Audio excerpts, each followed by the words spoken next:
Hello friends, स्वागत है आप सभी का ओआर स्टडी पॉइंट में। इस वीडियो में हम डिस्कस करते हैं द हिंदू ट्यूटोरियल हिंदी में। उसके अलावा जो भी इंपॉर्टेंट करंट अफेयर होता है हमारे एग्जाम की दृष्टि से, आईएएस पीसीएस एग्जाम की दृष्टि से, उसके बारे में हम इसमें कवर करते हैं। ये वीडियो रोज सुबह 10 बजे तक अपलोड कर दी जाती है अगर कोई एक्सट्रीम कंडीशन नहीं बनती है तो।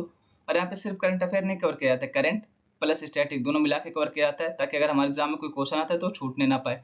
आप देखेंगे कि जो चीज़ न्यूज में बन रहती है उसी का स्टैटिक पोर्शन भी हमसे एग्जाम में पूछा जाता है, तो इस वजह से यहाँ पे करंट प्लस स्टैटिक दोनों को देखा जाता है। पीडीएफ के लिए आप टेलीग्राम ग्रुप से जुड़ सकते हैं, उसका नाम है ओआर स्टडी पॉइंट। उसके अलावा इसकी लिंक भी आपको डिस्क्रिप्शन बॉक्स में अवेलेबल करवा दी जाती है। आप टेलीग्राम ग्रुप से जुड़ जाइए, कोई भी अपडेट होती है तो वहाँ पे आपको मिल जाती है। उम्मीद है आप सब स्वस्थ और मस्त होंगे, अपनी पढ़ाई का ध्यान रख रहे होंगे। चलिए आइए शुरू करते हैं आज का इंपॉर्टेंट डिस्कशन। ये आर्टिकल किसके बारे में, तो अभी 4 महिलाओं को राज्यसभा के उपसभापति के पैनल में नियुक्त किया गया, तो उसी के बारे में ये आर्टिकल। अब हम इसमें क्या देखेंगे, तो इसमें हम ये देखेंगे कि यहाँ पे उपसभापति का पैनल क्या है, इसका कार्य क्या है, इसकी भूमिका क्या है, ये सारी चीजें हम इसमें कवर करेंगे। आइए देखते हैं इसके बारे में।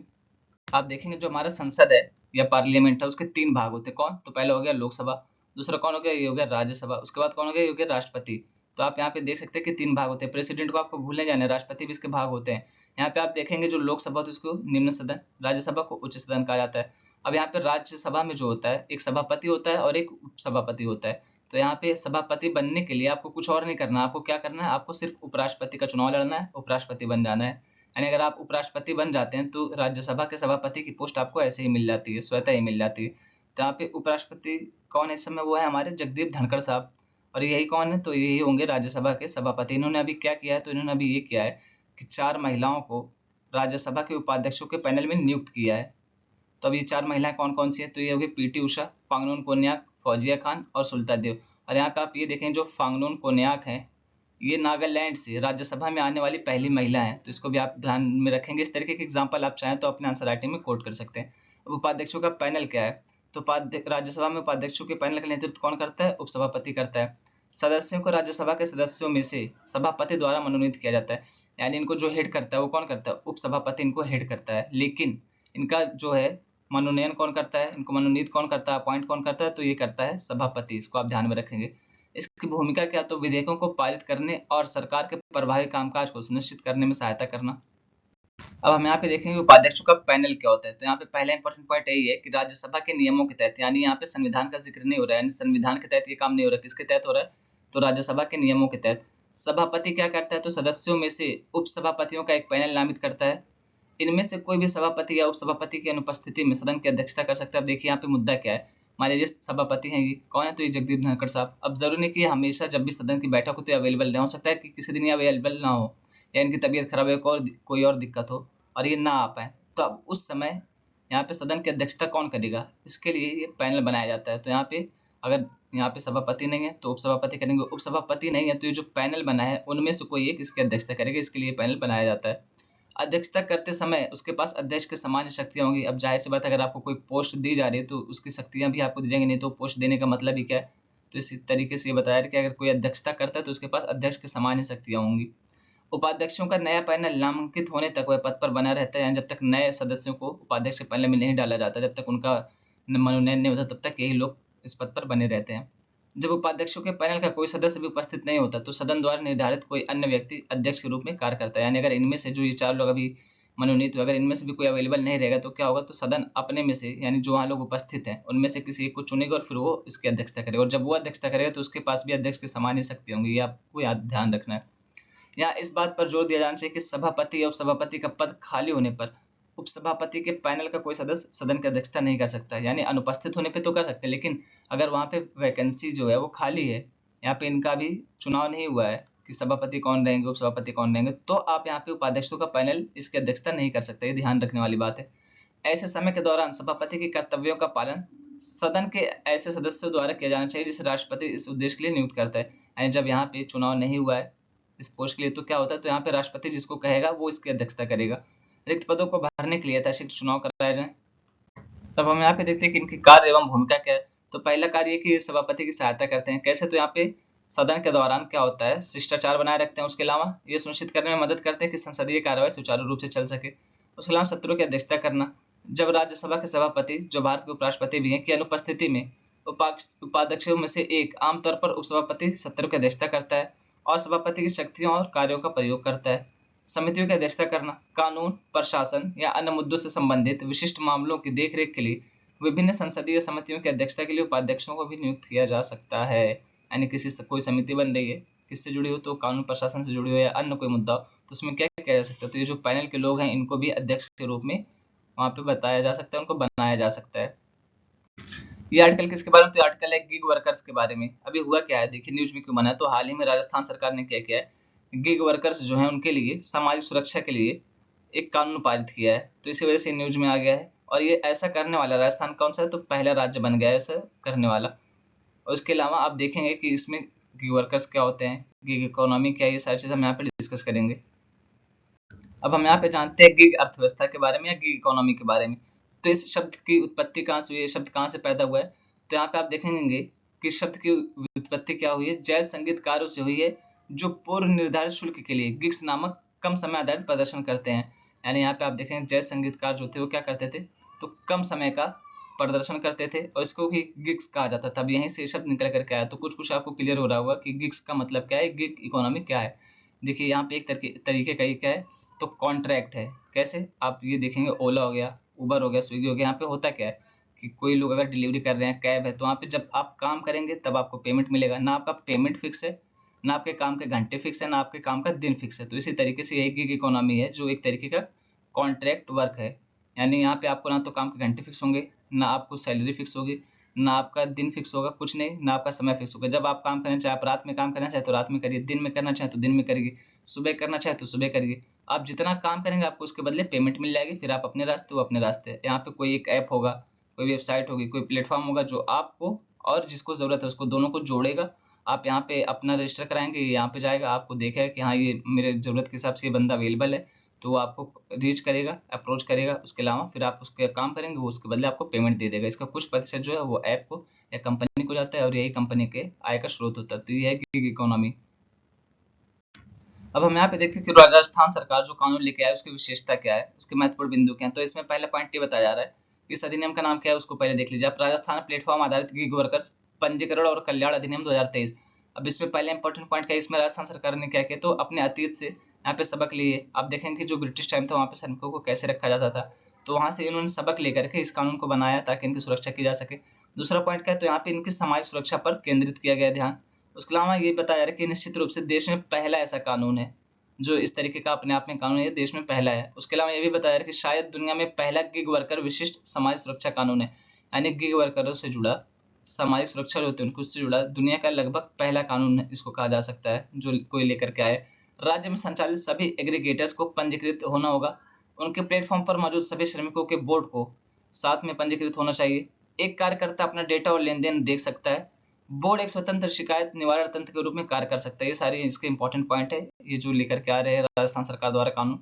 अब यहाँ पे बात करें ऐप आधारित कार्य के डेटा और लेन देन तक, बोर्ड और कार्यकर्ता की पहुंच के परिणाम स्वरूप अधिक समान परिदृश्य हो सकता है, जहां कर्मचारी अपने अधिकारियों की रक्षा के लिए डिजिटल डेटा का उपयोग कर सकते हैं। लेन देन के पूरे सेट और उपयोग किए गए एल्गोरिदम को कहीं अधिक पारदर्शी बनाया जा सकता है। यह कानून भारत और दुनिया के अन्य हिस्सों में गिग श्रमिकों के लिए एक अधिक प्रगतिशील कानून का आधार बन सकता है। उस क्षेत्र के श्रमिकों के लिए विशिष्ट अधिकारों और योजनाओं के लिए नए असंगठित क्षेत्र कल्याण बोर्ड का गठन किया जा सकता है। यानी कानून क्या हो सकता है, तो एक एग्जाम्पल हो सकता है ये हमारे देश के लिए, जो अन्य राज्य उनके लिए, उसके अलावा ये विश्व के लिए भी एक तरीके का एग्जाम्पल हो सकता है। हालांकि ये जो राजस्थान सरकार कानून लाई है वो किस मॉडल पे लाई, तो ये लाई है हमाल मॉडल पर। अभी हमाल मॉडल के इसके बारे में भी हम समझेंगे, इसी से सीख लेते हुए राजस्थान सरकार ने कानून लाया, तो उसके बारे में हम देखेंगे क्या है, कैसे है आगे। यहाँ पे आप देख सकते हैं कि यहाँ पे समाज सुरक्षा पे ध्यान केंद्रित किया राजस्थान सरकार ने गिग वर्कर्स की, क्योंकि यहाँ पे इनको किसी कानून के तहत कवर नहीं किए गए। इनका स्वास्थ्य बीमा, दुर्घटना बीमा, सारी चीजें यहाँ पे कवर नहीं की गई थी, तो इनको ही ध्यान में रखते हुए राजस्थान सरकार ने ऐसा कानून लाया। तो अब हम देखते हैं इसके बारे में कि यहाँ पे हमाल मॉडल क्या था। तो हमाल मॉडल 60 साल से भी अधिक पहले जो लोग अपने सिर या कंधों पर बोरियां ढोते थे, जिन्हें हमाल कहा जाता था। इन हमाल कौन थे, तो यहाँ ये लोग अपने सिर पर बोरियां ढोते थे या कंधे पे बोरियां ढोते थे, इनको हमाल कहा जाता था। अब यहाँ पे महाराष्ट्र में हमाल पंचायत नामक एक संघ बनाया। इन्होंने क्या किया, तो इन्होंने हमाल पंचायत नाम से महाराष्ट्र में ही ये लोग एक संघ बना लिए। जो बोरियां ढोते थे कंधों पे और सिरों पे, इन्हों को हमाल कहा जाता था। उन्हें समस्याओं का सामना करना पड़ा जिनका सामना अधिकांश असंगठित क्षेत्र के श्रमिकों को करना पड़ता है, लेकिन अधिक गंभीर रूप में। आप देखेंगे जो असंगठित या इनफॉर्मल सेक्टर के लोग, उनको क्या है, ना तो उनके काम का घंटा फिक्स होता है, ना उनकी सैलरी फिक्स है, आज कमाएंगे तो खाएंगे, नहीं कमाएंगे तो नहीं खाएंगे, इस तरह की कंडीशन होती है। अगर उनको जॉब नहीं मिली तो फिर उनके खाने के लाले पड़ जाते हैं, और फिर इलाज का तो छोड़ ही दीजिए। तो वही बात की जा रही है कि इन लोगों को भी ये सारी चीज़ें झेलनी पड़ी थी, हमारे लोगों को। इसी से इन्होंने सबक लिया था और फिर इन्होंने हमाल पंचायत नामक संघ बनाया था ताकि अपना कल्याण कर सकें। उनका कोई एक कार्यस्थल या नियोक्ता नहीं था। नियोक्ता व्यापारी थे और श्रमिक ग्रामीण अंदरूनी इलाकों के गरीब और ज्यादातर दलित या अन्य पिछड़े वर्ग के परिवारों में से थे। यानी आप यहाँ पे देखें, जो इनको काम देते थे वो कौन थे, तो व्यापारी थे, लेकिन जो काम करते थे वो कौन थे, सामान्यतः वो दलित थे, पिछड़े थे और ओबीसी या अन्य पिछड़े वर्ग के लोग थे। बीमारी, दुर्घटना या बुढ़ापे के दौरान उनके पास सहारा देने के लिए कुछ नहीं होता था। उनके पास कोई न्यूनतम वेतन, कोई पेंशन, कोई बीमारी की छुट्टी, कोई स्वास्थ्य या शिक्षा लाभ नहीं था और सामूहिक रूप से मोल भाव करने के लिए कोई नियोक्ता नहीं था। जैसे आज के इनफॉर्मल सेक्टर में जो कमियां हैं, जो प्रॉब्लम्स है, वही सारे प्रॉब्लम इनके साथ भी थी। ना तो उनका कोई यहाँ पे स्वास्थ्य बीमा है, न जीवन मृत्यु बीमा है, ना और कोई बीमा है, ना उनको अच्छी शिक्षा मिल पा रही है, ना उनको स्वास्थ्य मिल पा रहा है। इस तरीके की बातें की जाए तो इनके साथ भी सारी समस्याएं थी। और उसके बाद इन लोगों ने क्या किया, हमारे लोगों ने, तो बाबा आधव अब कितने साल के हैं, तो 94 वर्ष के हैं। इन्हीं के नेतृत्व में उन्होंने एक ऐसे कानून की मांग की और जीत भी हासिल कर ली। यानी इन्होंने मांग की तो उसके बाद इनको सफलता भी मिल गई इसमें, यानी कोशिश करेंगे तो आपको सफलता मिलेगी। तो वही बात यहाँ पे की जा रही है, इन्होंने कोशिश की, उनको सफलता हासिल हुई। इसने एक मथाडी बोर्ड की स्थापना की जो हमालों के श्रम का उपयोग करने वाले श्रमिकों और व्यापारियों दोनों को पंजीकृत करे। यानी जो यहाँ पे हमारे लोग का प्रयोग करते हैं अपने काम के लिए, उनको भी यहाँ पे पंजीकृत करेगा, और यहाँ पे जो इसका प्रयोग करते हैं उनको भी, और हमालों को भी प्रयोग यहाँ पे पंजीकृत करेगा ताकि दोनों को लेकर के चला जा सके। प्रत्येक दुकानदार को पंजीकृत किया गया था और कानून द्वारा उसे श्रमिकों का वेतन और हर बोरे पर लेवी बोर्ड के पास जमा करना था, जिसका भुगतान कर्मचारियों को महीने में एक बार किया जाना था। लेवी, जिसे उनके टुकड़ा दर वेतन का हिस्सा माना जाता है, का उपयोग बोर्ड द्वारा शुरू और प्रबंधित सामाजिक सुरक्षा योजनाओं और कार्यक्रमों के लिए किया जाना था। यानी यहाँ पे क्या था कि प्रत्येक बोरी पे आपको जो पैसे मिलने थे वो बोर्ड के पास जमा होंगे। फिर बोर्ड क्या करेगा, बोर्ड हर महीने में इन श्रमिकों को पैसा देगा, यानी एक तरीके से नियमित आय का व्यवस्था करेगा। इनमें ग्रेच्युटी, स्वास्थ्य, शिक्षा लाभ और अन्य अधिकार शामिल थे जिन्हें सुरक्षित करना असंभव माना जाता था। यह कानून इतना प्रभावी था कि हमाल पंचायत का अपना बैंक, आवास योजना, हमालों के लिए फ्लैट और स्कूल हुआ। यानी आप देख सकते हैं कि जो मॉडल है इसकी सफलता बहुत अधिक रही। इन्होंने क्या किया, अब यहाँ पे हमाल बैंक भी हो गया है और यहाँ पे इनके लिए फ्लैट भी बनाए जा रहे हैं, इनके लिए स्कूल भी बन गया। अब ये सारी चीजें यहाँ पे इनको अवेलेबल करा दी गई, ये लोग इस तरीके से लेकर के चल रहे हैं। तो लगभग लगभग इन्हीं से मिलती जुलती कंडीशन गिग वर्कर्स की है, इसलिए यहाँ पे राजस्थान सरकार ने इससे सबक लिया, इसे सीख लिया, और यहाँ पे हमालों को सबक लेते हुए राजस्थान सरकार ने कानून लाया गिग वर्कर्स के बारे में। नेक्स्ट इंपॉर्टेंट पॉइंट क्या है, तो यहाँ पे जो हमाल मॉडल था उसमें क्या हुआ, यहाँ पे कानून ने इनको सामूहिक वैधता दे दी कि हाँ ये लोग हैं, ये श्रमिक हैं, इनको भी समाज सुरक्षा मिलनी चाहिए। उसके अलावा इन लोगों को संघ बनाने का अधिकार मिलेगा। उसके अलावा क्या हो, तो यहाँ पे जब ये सारी चीजें हो गई, हमाल व्यवस्था अच्छे से काम करने लगी, हमाल मॉडल काम करने लगे, तो लोगों ने यहाँ पे ये व्यवसाय छोड़ना छोड़ दिया। यानी अब ये लोग व्यवसाय छोड़ के भाग नहीं रहे थे, अब यहाँ पे इस व्यवसाय में थे। क्यों? क्योंकि यहाँ पे मंथली इनको पेमेंट मिल जा रही थी। उसके अलावा यहाँ पे इनको स्वास्थ्य, शिक्षा सब मिल रहा है, तो फिर कोई भी अब चाहता है कि इतना ही मिल रहा है तो फिर वो क्यों जाएगा ये सारी चीजें छोड़ करके। त्रिपक्षीय बोर्ड, यूनियनों, नियोक्ताओं और सरकार के प्रतिनिधित्व के साथ सामूहिक विचार विमर्श, बातचीत और सौदेबाजी के एक व्यवस्थित और उचित सामंजस्यपूर्ण औपचारिक मंच पर पहुंचा। यानी आप यहाँ पे देख सकते हैं कि क्या हुआ, त्रिपक्षीय बोर्ड बना था जिसमें 3 लोग थे। कौन कौन? तो पहला था यूनियन जो यहाँ पे हमालों से बना था, दूसरा कौन था, तो नियोक्ता यानी यहाँ पे श्रमिक लोग थे। उसके अलावा कौन था, तो सरकार के प्रतिनिधि भी थे। अब ये लोग क्या करते थे, तो सामूहिक रूप से विचार विमर्श करते थे, बात विवाद करते थे, उसके बाद यहाँ पे फैसला लेते थे कि क्या सही है क्या गलत है उसके बारे में। आज पुणे यूनियन अभी भी मानक स्थापित करती है। फेडरेशन में 250 यूनियन है, राज्य में 1 लाख से अधिक की श्रमिक सदस्यता है। तो आप यहाँ पे देख सकते हैं कि इसकी सफलता बहुत अधिक रही। इसी से सबक लेते हुए राजस्थान सरकार ये कानून लेकर के आई अपने यहाँ पे। अब हम यहाँ पे देखते हैं कि भारत के लिए सेक्टर की क्षमता क्या है, यानी भारत में इसका क्या इंपॉर्टेंस है। तो भारत में अनुमानित 56% नए रोजगार गिग इकोनॉमी कंपनियों द्वारा ब्लू कॉलर और व्हाइट कॉलर कार्यबल दोनों में उत्पन्न किए जा रहे हैं। जबकि भारत में ब्लू कॉलर नौकरियों के लिए गिग इकोनॉमी प्रचलित है। व्हाइट कॉलर नौकरियों जैसे क्या हो गया, तो परियोजना विशिष्ट सलाहकार हो गया, विक्रेता हो गए, वेब डिजाइनर हो गए, सामग्री लेखक हो गए और सॉफ्टवेयर डेवलपर्स में गिग श्रमिकों की मांग भी उभर रही है। गिग इकोनॉमी भारत में गैर कृषि क्षेत्रों में 90 मिलियन नौकरियां दे रही है। उसके अलावा दीर्घ अवधि में अगर देखें, लॉन्ग टर्म में आप देखें तो जीडीपी में कितना योगदान देने की संभावना है, 1.25%। जैसा कि भारत वर्ष 2025 तक 5 ट्रिलियन अमेरिकी डॉलर की अर्थव्यवस्था बनने के अपने घोषित लक्ष्य की ओर बढ़ रहा है। आय और बेरोजगारी की खाई को पाटने में गिग इकोनॉमी एक प्रमुख भूमिका निभा सकती है। ये आर्टिकल किसके बारे में, तो ये आर्टिकल है ग्रीन स्टील के बारे में। ग्रीन स्टील से मतलब ये नहीं कि स्टील हरी कलर की बनाई जाएगी। ग्रीन स्टील का मतलब ये है कि इसके उत्पादन में नवीकरणीय ऊर्जा का प्रयोग किया जाएगा और कार्बन उत्सर्जन होगा लगभग ना के बराबर होगा। इसी को कहा जाता है ग्रीन स्टील। तो हम इसके बारे में देखते हैं क्या इंपॉर्टेंट डिस्कशन इसके बारे में, क्या इंपॉर्टेंट आर्टिकल है। क्या इसके बारे में प्रोस कौन से, ये सारी चीज़ हम इसमें डिस्कस।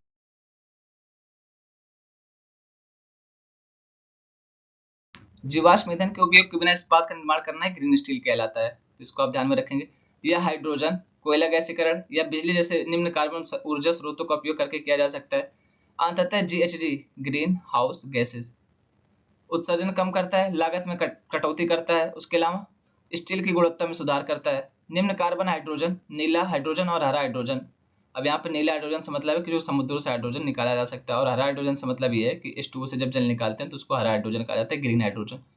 इस्पात उद्योग के कार्बन पदचिह्न को कम करने में मदद कर सकता है। राष्ट्रीय हाइड्रोजन ऊर्जा मिशन स्वच्छ वैकल्पिक ईंधन विकल्प के लिए हाइड्रोजन का उपयोग करता है। उत्पादन के तरीके क्या क्या हैं, तो स्वच्छ विकल्पों के साथ प्राथमिक उत्पादन प्रक्रियाओं को प्रतिस्थापित करना, कार्बन कैप्चर, उपयोग और भंडारण, कम कार्बन वाले हाइड्रोजन के साथ ऊर्जा के पारंपरिक स्रोतों में बदलना, लौ अयस्क के इलेक्ट्रोलिसिस के माध्यम से प्रत्यक्ष विद्युतीकरण, यानी इन तरीकों से आप स्टील का उत्पादन करें। चाहे आप उसको स्टील का उत्पादन जब कर रहे हैं, कार्बन जो उत्सर्जन और उसको पकड़ के कहीं स्टोर कर दीजिए, तब भी आपको ग्रीन स्टील की कैटेगरी मिल जाएगी।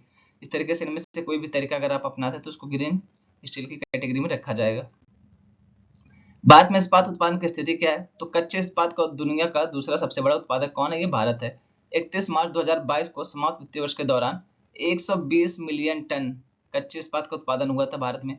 भंडारण 80% से अधिक कहाँ कहाँ पे केंद्रित है, तो हो गया उड़ीसा, झारखंड, पश्चिम बंगाल, छत्तीसगढ़ और आंध्र प्रदेश के उत्तरी क्षेत्र। इन जगहों पे मिला करके 80% से भी अधिक इसका भंडारण है। महत्वपूर्ण इस्पात उत्पादक केंद्र कौन कौन से, तो भिलाई, ये कहाँ पे, छत्तीसगढ़, दुर्गापुर पश्चिम बंगाल, बर्नपुर पश्चिम बंगाल, जमशेदपुर झारखंड, राउरकेला उड़ीसा, बोकारो झारखंड। इसको आप ध्यान रखें, कभी कभी आपसे मैच कराने के लिए पूछ लिया जाता है। खपत भारत 2021 में तैयार स्टील का दूसरा सबसे बड़ा उपभोक्ता था, उत्पादक भी है, उपभोक्ता भी है। दूसरे नंबर पर सबसे बड़ा, पहले पे कौन है, चीन है। इसको आप ध्यान पे रखेंगे। विश्व इस्पात संघ के अनुसार चीन सबसे बड़ा इस्पात उपभोक्ता है। इस्पात उद्योग में डिकार्बोनाइजेशन को बढ़ावा देने के लिए उठाए गए कदमों में कौन कौन से कदम शामिल, तो उसके बारे में हम देखते हैं। यहाँ पे स्टील स्क्रैप पुनर्चक्रण नीति 2019 स्टील बनाने में कोयले की खपत को कम करने के लिए घरेलू रूप से उत्पन्न स्क्रैप की उपलब्धता को बढ़ाती है। नवीन और नवीकरणीय ऊर्जा मंत्रालय ने हरित हाइड्रोजन उत्पादन और उपयोग के लिए राष्ट्रीय हरित हाइड्रोजन मिशन की घोषणा की। मिशन में इस्पात क्षेत्र को भी हितधारक बनाया गया है। मोटर वाहन पंजीकरण और वाहनों में स्क्रैपिंग सुविधा के कारण नियम सितंबर 2021 इस्पात क्षेत्र में स्क्रैप की उपलब्धता बढ़ाएंगे। MNRE द्वारा जनवरी 2010 में शुरू किया गया। MNRE क्या, तो ministry of new and renewable energy की बात की जा रही है, इसके बारे में शुरू किया गया राष्ट्रीय और सौर मिशन सौर ऊर्जा के उपयोग को बढ़ावा देता है और इस्पात उद्योग के उत्सर्जन को कम करने में भी मदद करता है।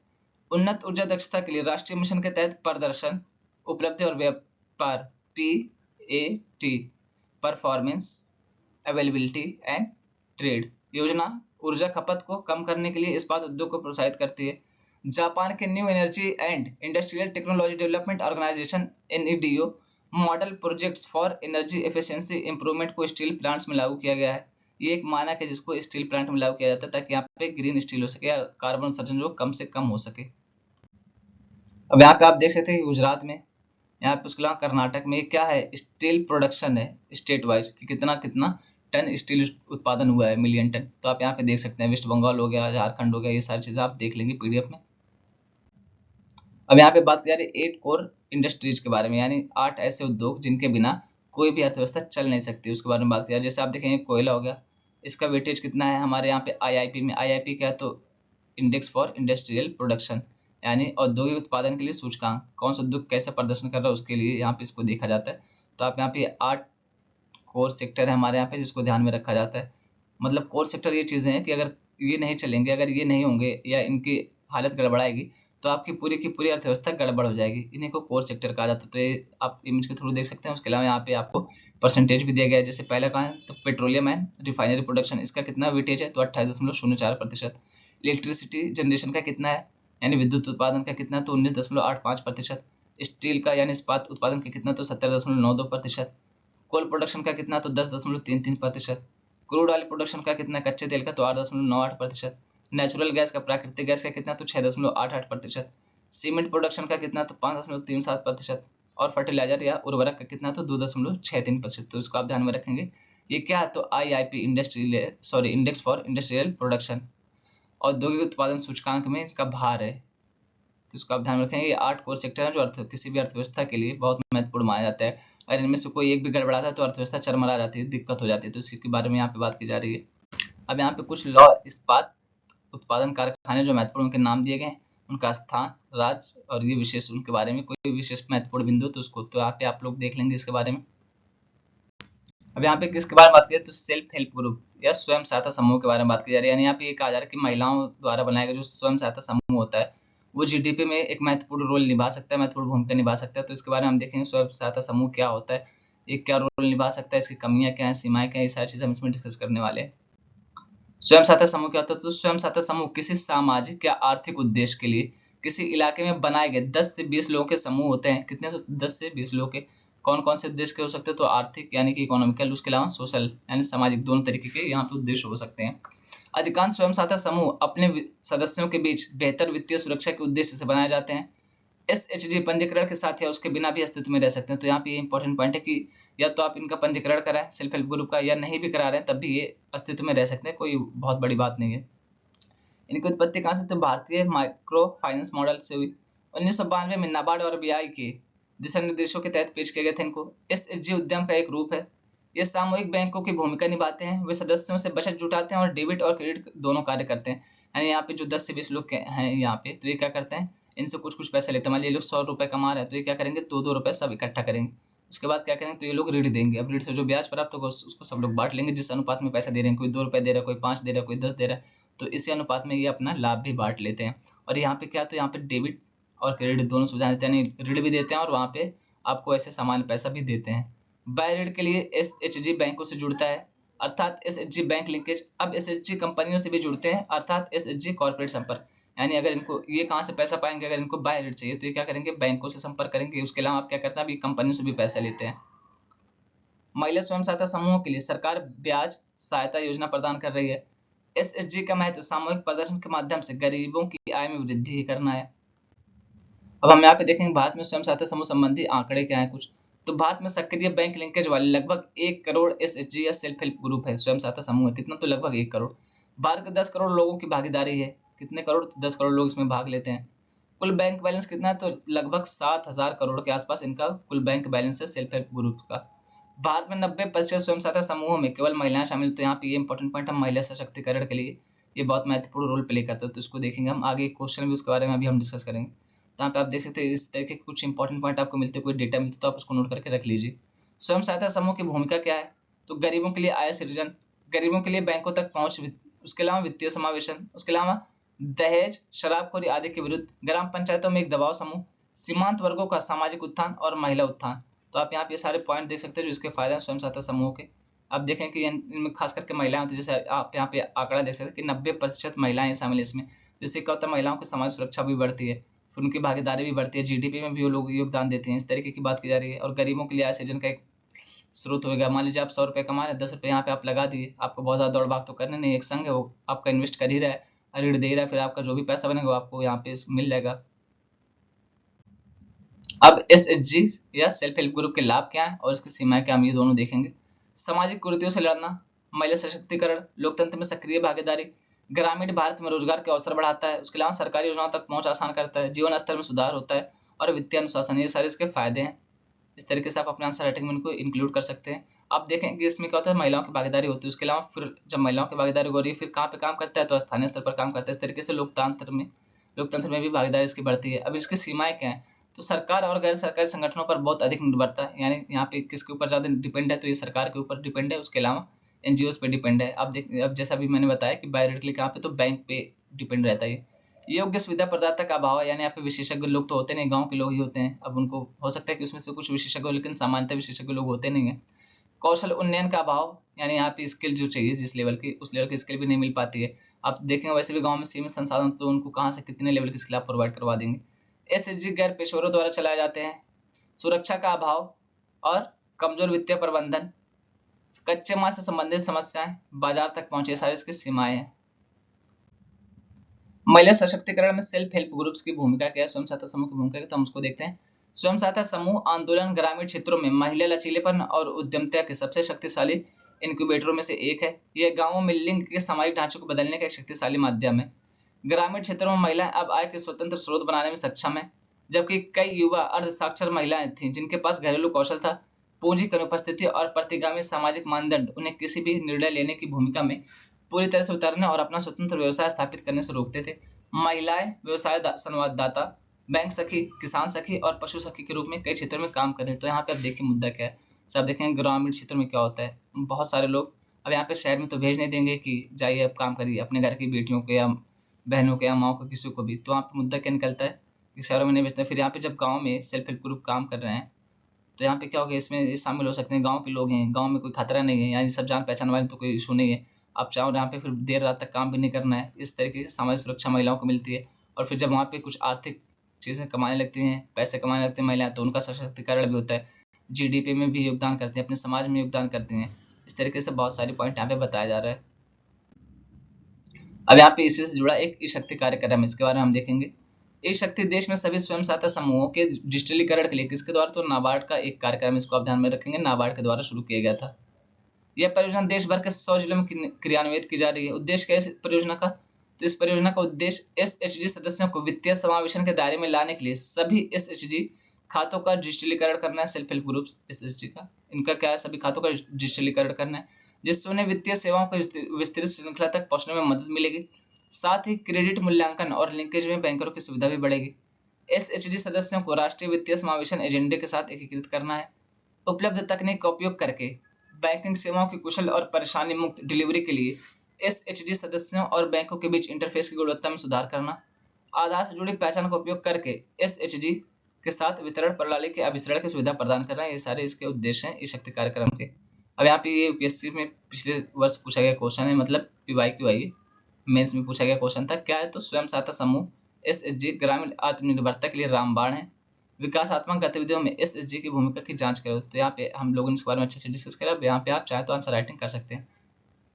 यहीं तक रखते हैं आज का लेक्चर। बोलने में जो भी गलती उसके लिए सॉरी। आप सबके सपोर्ट के लिए बहुत बहुत थैंक यू।